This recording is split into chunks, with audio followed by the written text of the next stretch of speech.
닥터데디 구급함은 다음과 같이 구성되어 있습니다. 아이가 화상을 입었다면 신속하게 화상 부위에 옷을 제거합니다. 이렇게 옷이 제거되었다면 근처 가까운 수도가 혹은 세면대로 이동을 합니다. 수도꼭지를 돌려 차가운 물로 조절 후 중간 세기의 물로 30분간 화상 부위를 식혀줍니다.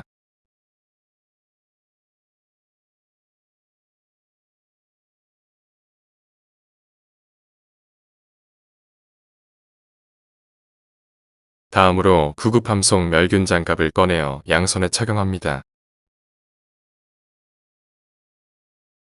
멸균 거즈를 꺼내어 다음과 같이 개봉합니다.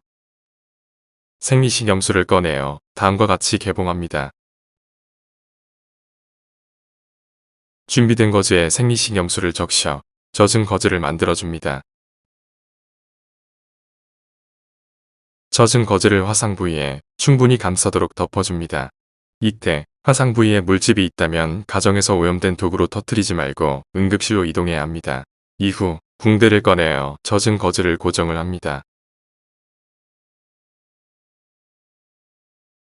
혹시 다음과 같은 1도 화상이라면 구급함의 바세린 거즈를 이용하여 화상 드레싱을 할 수 있습니다. 바세린 거즈를 개봉하면 다음과 같은 모습입니다. 바세린 거즈를 이용한 화상 드레싱은 영상과 같이 진행합니다. 화상 부위에 바세린 거즈로 덮고 그 위에 다시 멸균 거즈를 덮어준 이후 종이 테이프로 고정을 합니다. 아이가 많이 아파한다면 미리 구입해 놓은 해열 진통제를 용량에 따라 먹이셔도 됩니다. 이때 아세트아미노펜 계열보다는 브루펜 계열을 추천합니다.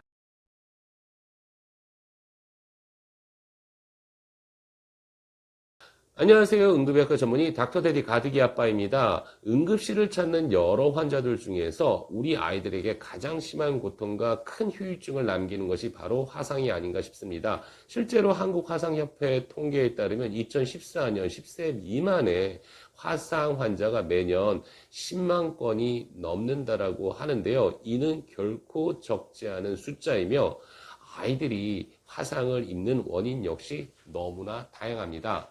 그 중에서 열탕화상이 전체의 80%를 차지한다라고 하는데요. 이것은 뜨거운 액체에 화상을 입는 경우를 이야기합니다. 화상은 앞서 말씀드린 대로 우리 아이들에게 너무 큰 고통과 그 정도에 따라서 피부에 깊은 상처를 남길 수 있으므로 정말 주의해야 하는데요. 따라서 무엇보다 중요한 것은 예방입니다.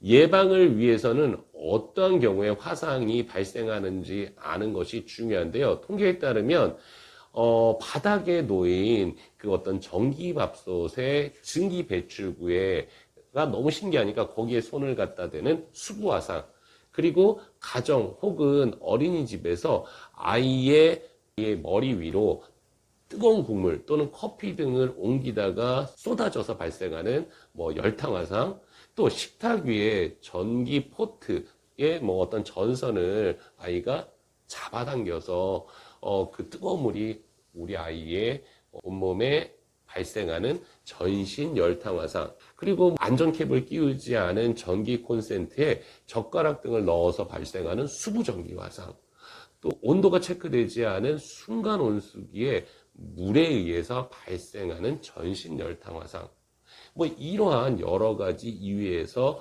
화상이 발생한다라고 하는데요. 이렇게 너무나 다양한 원인들이 우리 아이들의 화상의 원인이 되므로 미리미리 부모님들께서 우리 아이들이 손이 닿을 수 있을 만한 곳을 조금 더 안전하게 관리를 해주시는 것이 무엇보다 중요할 것 같습니다.